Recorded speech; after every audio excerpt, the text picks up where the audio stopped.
Hey everybody, welcome back to our Walking Dead reviews. This week we are looking at The Walking Dead Season 9, Episode 12, Guardians. This is Chris. With me as always is Jason. I can't wait for the talking raccoon. The what? Guardians, right? You know, Chris Pratt, talking raccoon. With your play on the words. Yeah, we should stop you from doing that. Jason. Yeah. Jason, we finally went back. It's been a couple episodes, but we're back at Alexandria. We are. Is it just me, or did it feel like we kind of went back home this episode? Maybe a little bit. I mean, it certainly did in especially towards the end with Michonne and Rick Jr. and Negan and all that stuff. Yeah, you know. Who's Rick Jr.? Are you talking about that little kid? Judith.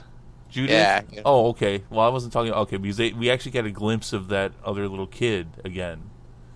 But, you know, just as similar, it was like just a quick glimpse. I thought maybe that's what you meant. Because the assumption is that's Rick and Michonne's kid. Yeah. Okay, so I thought... Because Judith may not be Rick Jr. That may be Shane Jr. I wonder... Well, you know, she's got the hat. That makes her Rick Jr. in my eyes. Yeah, she does have the hat. I wonder if we're ever going to find out. The only way, I think, in a zombie apocalypse they would ever be able to definitively find out if that's Shane or Rick's kid is if Rick and Shane had different blood types and they somehow find out what their blood types were and then they test Judith's. Could they... You again, work in the medical field. Is there any other way they could find out?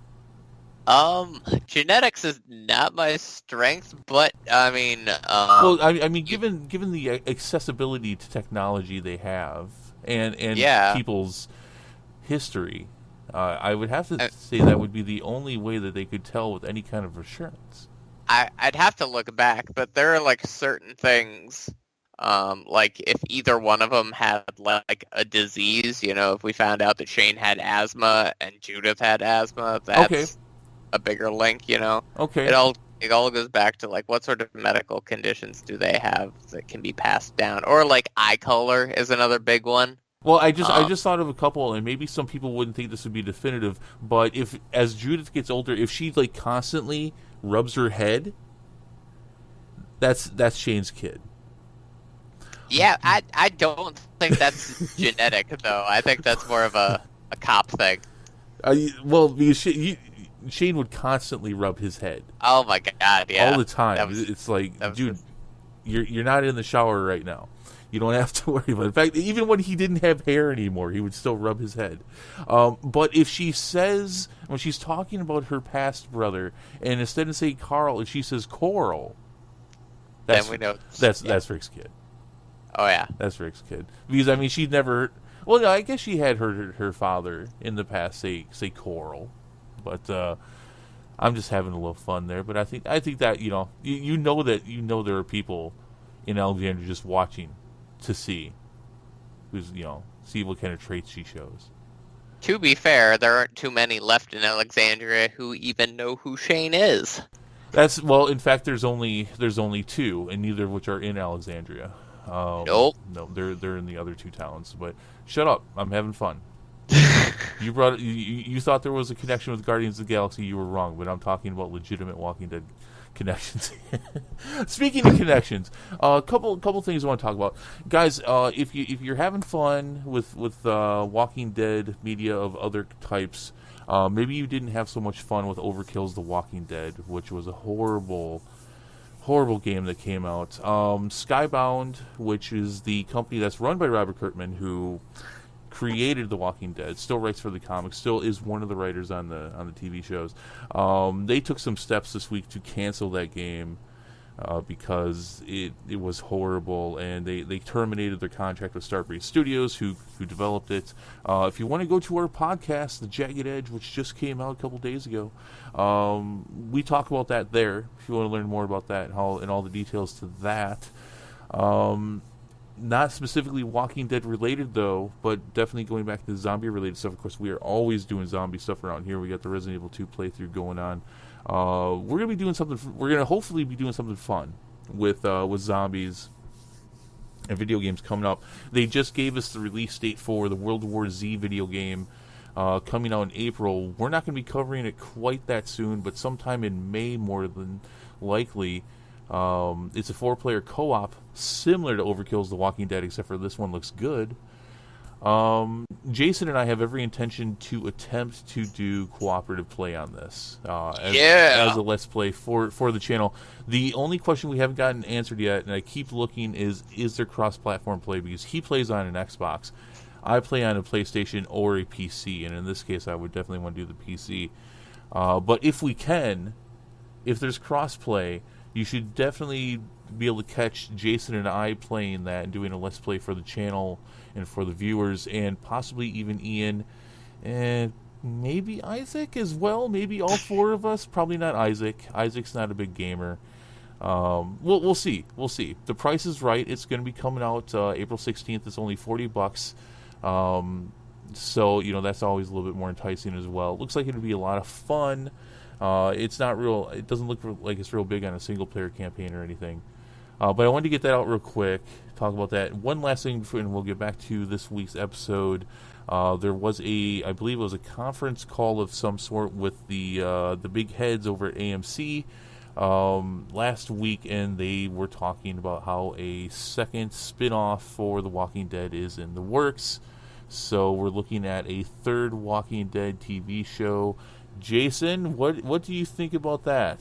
What do you think about another spin-off? Now, they talked about doing movies and miniseries and possibly another spin-off, but they're saying it's in early development. They're saying they are moving forward with this. Now, it's still early enough to where they may kill it, but it is in early development. What do you think of that?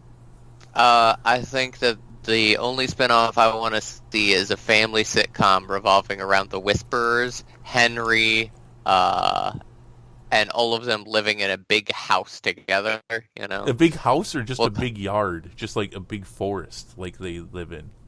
Sure, whatever. Think like the Brady Bunch meets The Walking Dead, Just okay. fine. Okay, well, jokes aside, though, what do you think about the idea? Because we were covering Fear the Walking Dead. We're not anymore. And No. that doesn't, and it's not because it was too much of a workload, because we were happy to take on that task. But it was because season 4 was so fucking bad. Oh, it was terrible. I mean, there were some great episodes. I think, the state of Fear at the moment kind of speaks to how well any sort of Walking Dead spinoff will do. But I'm certainly willing to at least give it a go for the first season, It's interesting because I think the reason why Fear is in the state it's in is because there were way too many hands in the cookie jar, way too many chefs in that pot. The concept they started out with was going to be really good. The ratings weren't all that great. They didn't give it time to grow.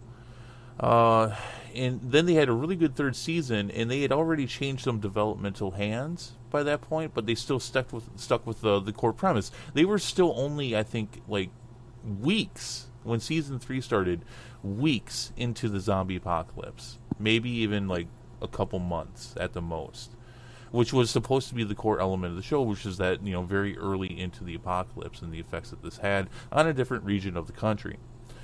Yeah. And they, while they weren't showing that as much as people thought they would, they were still staying at the heart of the premise of the show. And then, of course, in season 4, they jump ahead 2 years.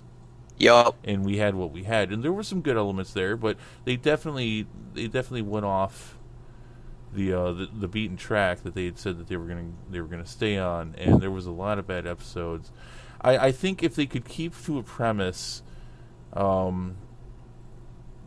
there's a chance. I think if they do something again completely disconnected and stays disconnected from the core show, if they do something in a completely different country where we get a lot of a different atmosphere, I think that there could be a place for another show.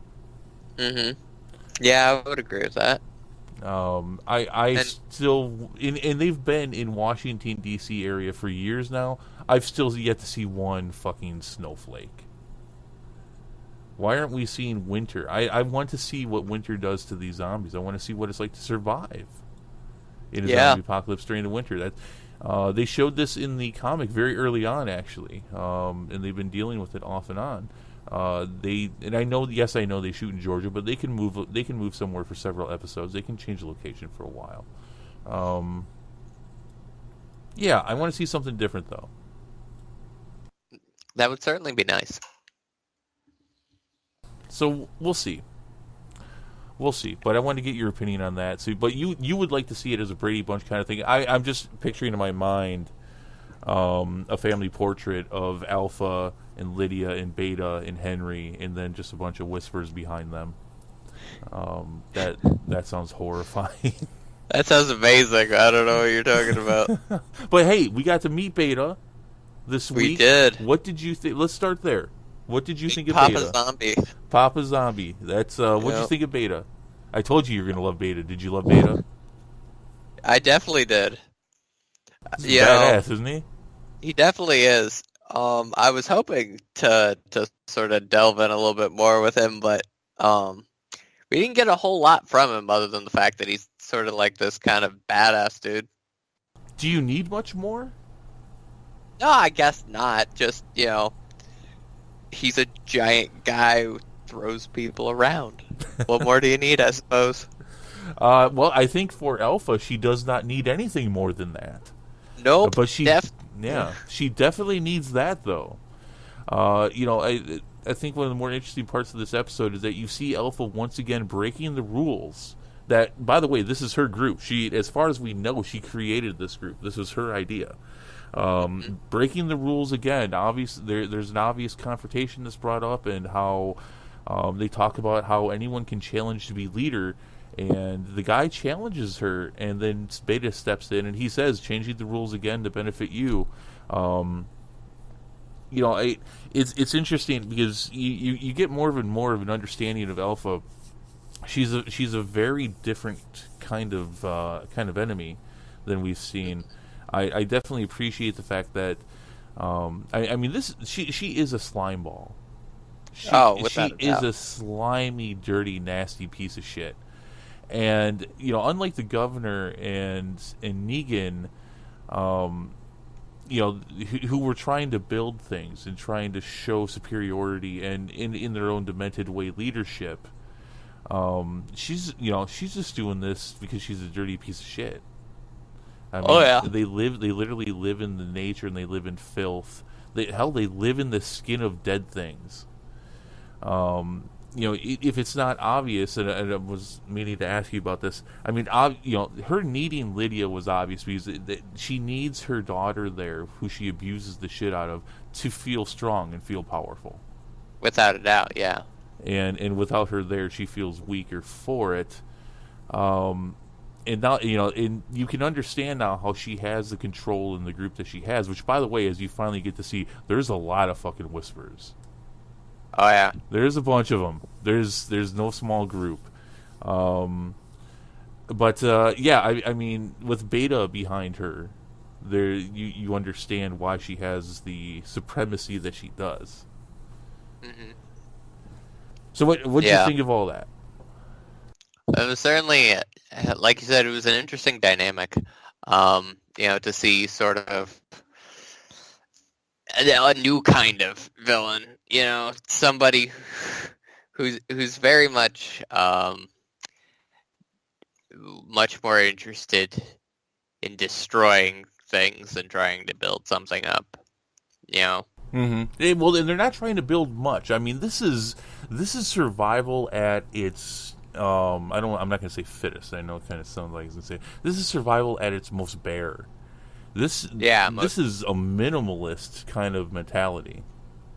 Yep. It's really very interesting, and in fact, to that point, I don't think they do much of a good enough job to really show. I think they should be dirtier, and I definitely think that there needs to be some comments because smelly vision does not exist yet. I mean, these people all have to reek. Oh yeah. And there's no mention of that. I think there should be, just to give you more of an atmosphere as to what they're dealing with.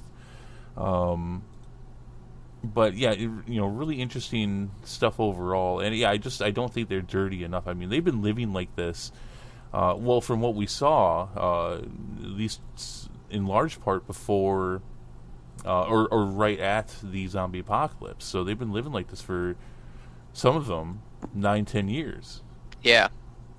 Which is kind of interesting in itself, the right. The fact that, zombie apocalypse happens, what's the first thing you do? You throw a dead person's face on and you're like, I'm going to go live in the woods with this crazy lady. Well, and we don't have the details as to exactly how long they've been around, but they've insinuated that it's been going on for that long. So, I would think that there would be a lot of hygiene issues, some diseases brought on because of that. Yeah, certainly you'd expect to see a lot more infection, Right. It's, I hope they make an attempt to explain why this isn't a thing. Because her sitting down for a moment to wash her hands, which, by the way, she still hasn't washed her damn face. Yeah. I hope there's more of an explanation as to why that isn't the case, because I think there should be. Mm-hmm. Okay. Yeah. So we have Henry who sneaks up, gets himself caught. Were you surprised by any of that? No. Do you think that Lydia would have killed him at the end had Daryl not stepped in? Yeah. Okay. So, it's an interesting question. I caught what little I caught of Talking Dead last night. They were asking about that as well. Yeah, I don't know. I would say yes, definitely yes. Yeah. Okay. You think at the push comes to shove, she definitely would have killed Henry? Oh, absolutely. She knows that her mom will kill her otherwise, right? Okay. She has no reason to believe her mom won't, especially, as the victim of abuse for how long? She believes her mom's truly capable of anything. Mm-hmm. So, okay. If she kills Henry, oh well. He was kind of interesting, but life goes on. If not, she's dead too. They're both dead. There's no benefit for that. Yeah. Right? Yeah. If not, and we've seen Lydia, if nothing else, is a survivor, right? She's willing to do what it takes to get on the side of whoever's in charge. Okay. I guess I'd like to feel like she wouldn't have, but yeah, you're probably right. She probably just would have killed him. So. Oh yeah. But in came Daryl to save the day. Yeah, to get him out of there. So let's go home, Jason. Let's go to Alexandria. Yep. Interesting points that they mentioned and then quickly moved on was that we start in Alexandria with them arguing about the fact that they've been trying to talk on a radio. Mm-hmm. And they mentioned right away that they haven't gotten a hold of anybody. Nope. That's very interesting because it's around this point in the comics where they do reach somebody. Really? Yeah. And I don't think... I think what we're going to see is, we've been seeing more and more of it from the TV show to the comic. I could be wrong, but I do believe that this is when they're going to... they're going to really make an effort to move away from what they do in the comics. Okay. So, but remember back in season 8 when I even pointed out the radio? Vaguely, yeah. Well, all right, and maybe they will yet. Who knows? But I'm getting the impression that they won't, because it leads to something I just do not think that the show can do in scope. So, yeah, I guess we'll see. But yeah, I don't think they are going to reach anybody. So we got a couple things confirmed this week. Gabriel apparently has just been hanging around Alexandria this whole time. They just didn't bother to show him. Apparently. So, yeah, he's just been whoring around in Alexandria. So, besides, we got it confirmed. It was a little confusing. That is, in fact, that's Sadiq who got Rosita pregnant. Yep. So, and we got to see, we were talking last week about that kidnapped kid from the Saviors. Yep. And we got to see her. We did indeed. Yeah. She's... Little blonde kid. Yup. Little blonde kid. Yeah, so all kinds of questions answered this week for us. Mm-hmm. Do you think she knows that they kidnapped her? I have no idea. That is a very good question. Yeah. That's one of the first things that popped in my mind when they saw. I'm like, does she know? She seems pretty happy. Yeah, she does. Uh, That's sort of why I assumed. I was like, oh well, it didn't even occur to me to ask that question, yeah. whether she knows she was kidnapped. Hmm. Does she go up to Aaron and be like, did you kill my mommy and daddy? And That's got to be an awkward question. and what does he say? I don't even think he would know if he did definitively. That baby was just there. Yep. So you would have to assume that the parents were at that location, but you don't actually know for sure. Who knows? That's true. Life in the zombie apocalypse. Anybody's anyone's kid. I guess. That's very true, I suppose. Okay. But yeah, interesting. We get right into that with an argument talking about protectionism, basically, and Alexandria, and Michonne and Aaron are basically like, no, we gotta stay sheltered off. Everyone else is like, nah, fuck that. We gotta hang out with the hilltop and in the kingdom, especially the kingdom. We gotta do this fair thing. And they decide to do the fair. They decide that they're gonna do the fair. They do eventually. Yeah. Were you surprised by that? No. No. They kind of had you. I mean, otherwise that story's just kind of done, right? Yeah, well, and not after, the whole thing with Negan and Judith. That whole fight. Mm-hmm. Yeah.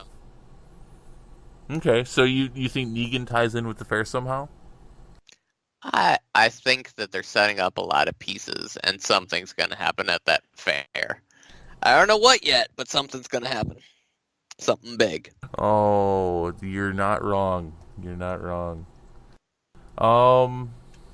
Yeah. So we got to see Negan again. Good back and forth between Negan and Michonne on that whole situation. Negan's basically like, "Hey, look, either start giving me some trust or kill me." And quite honestly, if you're Negan, what else are you gonna say, right? Yeah. I mean, otherwise you're just rotting in a cell. And Michonne's like, "No, there's option C. You can just rot in a cell." So, I mean, do you really think he's gonna end up just rotting in the cell? No, absolutely not. But he does offer, hey, look, I can help you with dealing with a lot of the tension going on in Alexandria and being a better leader. Yeah, that was a brave comment. Yeah. What do you think about that, Jason? I mean, it wasn't necessarily surprising, Mm-hmm. Negan at heart is still the same individual, right? As reformed as he might like to think he is. Or at least as reformed as he wants people to believe he is. Yeah, if you give him the opportunity to grab for power in any aspect, he's absolutely going to take it. Yeah, I'm still not buying it one bit. I'm not, that's still the same old Negan. Once you get Lucille in his hands, yeah, he's, the Negan we know is just going to come right back out. I'm betting. So, all right, so you think that's all going to tie in with the fair somehow, huh? Yeah, that's my guess. Okay. Well, so let's talk about the fair. How do you think that's all going to play out? I'm really not sure. I mean, it's obvious something big is going to happen. They're setting up to bring all of the main characters together, right? All of the little communities, they're all going to get together in one place. Mm-hmm. We've already got the Whisperers hanging around the area. We've got Negan off doing something. Something's coming to a head there. I don't think I have enough pieces to put out an educated guess yet. Okay. All right, fair enough. I mean, I obviously know what happens in the comic, but that's why I'm like picking your brain a lot this week because, it was clear there's this week was setting up a lot of the chess pieces for the moves ahead, and so I'm just curious where you're coming from with it. I'm Okay. just here for to enjoy the ride. If I'm being brutally honest with you, like I'm giving it as much analysis as I can, but it's Sure. not much. No. It's fine. It's just that I'm really in a position where I can't say much. So, um, okay, all right. So let's we can. I think we can dish about this a little bit. You have the whole. Oh, geez, it's not even a love triangle. So it's a love quartet. Is that how it would go? With Rosita, Gabriel, Sadiq, and Eugene. Yep, How do you think that all played out? about as well as anybody expected, I imagine. I mean, it sounds like at the end Gabriel's like, yeah, whatever. I guess I'll raise the kid even though it's not mine. So I think that turned out about as well for my God, I can't remember her name. Hmm. You know who I'm talking about. Carol? Because Carol's No, raised a bunch of people's kids at this point. So no. The gal that Sadiq got pregnant. Oh my God, I'm having a Sadiq hasn't moment. gotten anyone else pregnant besides Rosita. That's who I'm talking about, Rosita. Well, I Right? I just said her name like 2 seconds before you were trying to say it. It's late. I should be in bed. It's not All that right. late. All right, quit your bitching. Um, um. I'm- Okay. All right. So yeah, I was a little surprised. I was a little surprised to see that Gabriel was having an issue with the fact that he's not the father. I mean, I think anybody would have an issue. Really? I mean, yeah. I mean, Uh, if there's one The, thing we've been seeing so far in this show is that people are raising other people's kids. yeah, but he thought it was his kid, right? I guess. I don't know. That seems kind of dumb. For someone like in Father Gabriel's position to have an issue with that. Okay, Um, but the first time we meet Father Gabriel, he sacrificed his entire flock to zombies. yeah. Well, that's true. All right, he has not been a model priest since day Which is one. something that Rosita is well aware of, which I find kind of weird that anybody, I mean, if it was me, I would Mhm. always kind of just not quite trust Father Gabriel. Yeah. And here we are. She's, not to mention the fact that he's a preacher, but she's hooking up with him. And then she's like, "Hey, you want to raise this kid with me?" I would be like, "Yeah, I'm gonna go off and do this on my own." I don't know.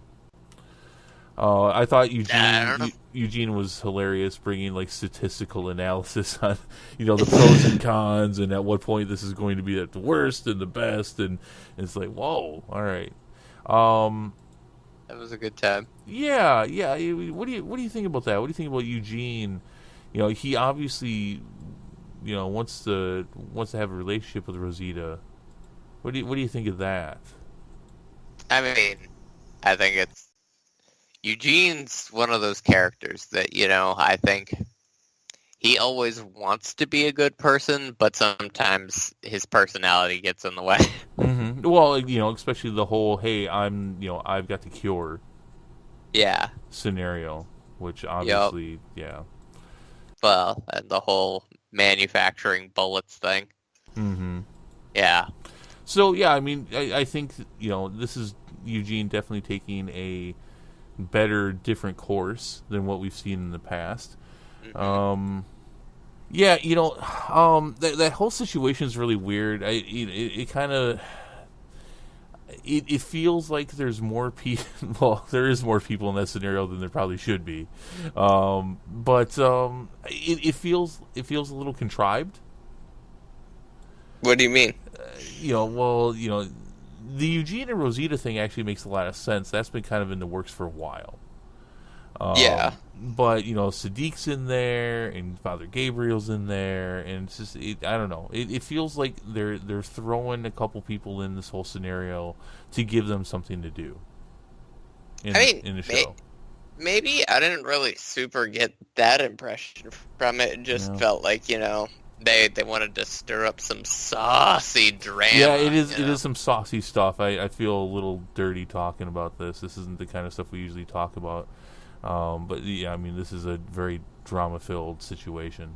So babies, mamas, and all that, and who got who pregnant. And I'm looking for Maury to show up here at some point and just sit Dude, down. it's like being back in high school all over again. Yeah, I mean that would be hilarious if, like, in one episode, they're sitting on the Maury stage, and Sadiq and Gabriel and Eugene are all sitting there, and in the crowd's a bunch of walkers, hooting and hollering at people. That would be the best episode ever. Yeah. But And then it turns out at the end that all the walkers are whisperers. yeah. Yeah. Dude, you know what I'm hearing? We're building a great lineup of spin-offs for AMC. Oh yeah. Yeah, the Walking Dead Maury Povich crossover, there you we go. find out who got who pregnant, Yeah. The family sitcom with Henry and Alpha and Beta. Yeah. No. No. All right. What else do we have to talk about? What else is going on in this? I think we covered most of it. Yeah, I mean we hit all the big points. Okay. All right. Well, Jason, overall, what was your feeling of this episode? And go ahead and rate it at the end. Rate it 1 out of 5. What are we gonna rate it? 1 out of 5 baby mamas or baby daddies. I'm gonna go with 3 out of 5 baby daddies. Really? That's Yeah. a huge jump down from what we've been giving most of this season. Here's the thing, though. I enjoyed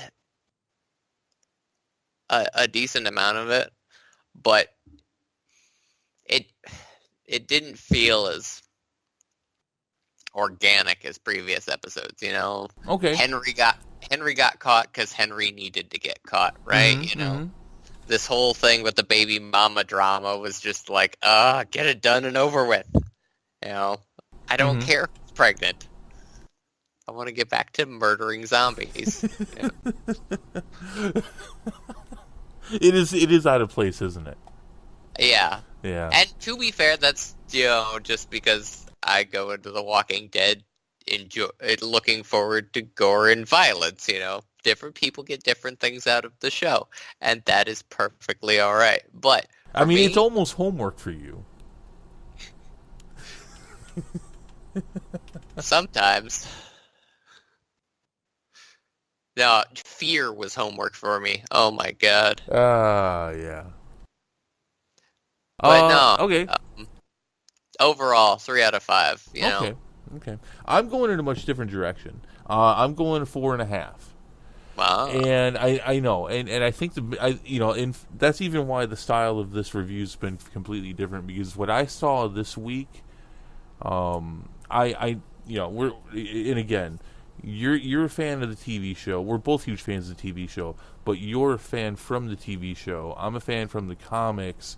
I know what they're setting up, and I mean, this is like watching. This was like watching somebody setting up a really awesome game of Tetris, and you know what's going to happen because because they're setting up this. They just got to get those quad ones, and it's just going to be glorious. So for me, this was great. I really enjoyed a lot of what they did here, and you're right. Yeah, this a lot of things happened in this episode because they needed to happen in this episode. I think the big difference here is that I know what the payoff's going to be, and you don't. And yes, there could be some variations to it, but very interesting stuff. It was good to be back in Alexandria and see everything around there. I think we spent too much time away from it. Yeah, interesting stuff. A lot of, again, to repeat myself, a lot of pieces put on the board here. And I don't know if it's all going to be paid off in the next 4 weeks, but I do think most of it will be. So I thought they did a really good job of building everything up. So I'm giving it 4.5 baby daddies. Alrighty. All right, so I think that's going to do it this week, Jason. Jason, any last words? Yeah, just remember, when your boss is a crazy lady wearing dead people, baby, don't be a snarky asshole. That whole scenario with like the guy and the girl, that was really weird. That was really Yeah, weird. well, And you knew, excuse me, you knew immediately they're both dead. oh yeah, without a doubt. It's like, oh my god, yeah. Oh, but she just like dragged the chick into it though. Like Well, it was just the guy.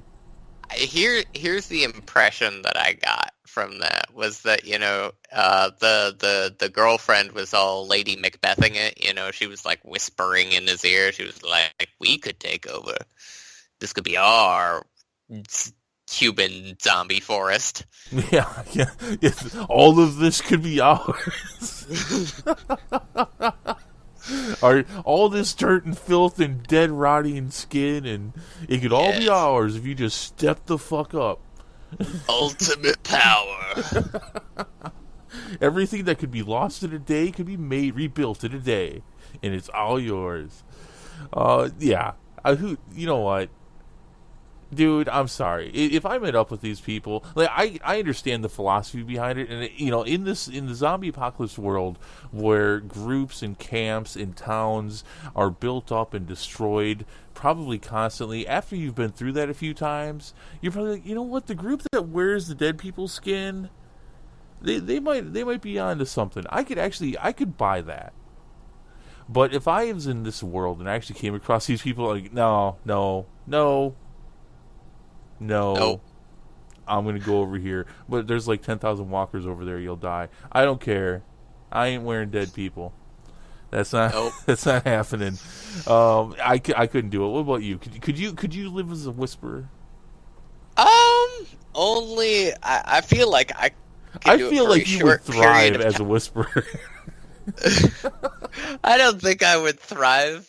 Mostly because I'm way too much of a smartass for my own good. I'd end up getting my head chopped off. I think you would love walking around as a whisperer. Well, here's the thing. Like, I could definitely do the whisperer thing without all the other people. That's easy, right? Dead people's skin is the easy part. It's the Is that dealing the easy with... part, Jason? It is. It's the easy part, right?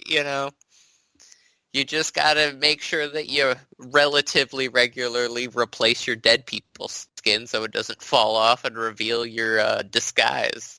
Dead people's skin is easy. It's like wearing a mask. Anybody can get used to it. After a while, it's all just meat. Okay. That's it. Yep. I could just totally see you loving, hey, you're traveling, you're getting lots of fresh air. Maybe not the freshest of air because it's going to come through the air holes of a dead person's mask, but you get to carry around knives and guns. Yeah, but everybody does that in the apocalypse. Yeah, but this way you get to be sneaky about it. I could be sneaky if I had a ghillie suit. Yeah. I think that's where I think you would love it because I would totally see that you would love the idea of just like pulling the knife out of your sleeve. It's like ha ha ha ha. That's got you written all over it. Maybe. All right. Maybe. I don't know. Okay, we're just dragging this out now, and we're already 40 minutes. So. Alright. Okay, guys, let us know what you thought. Comment below if you liked what we brought you. If you can give us a like and subscribe, that would be great. We're going to bring these to you every week here for The Walking Dead anyways. So, well, Jason, you already gave your last words, so that's it. So we are out of here. So until next week, see you later. Have a good one.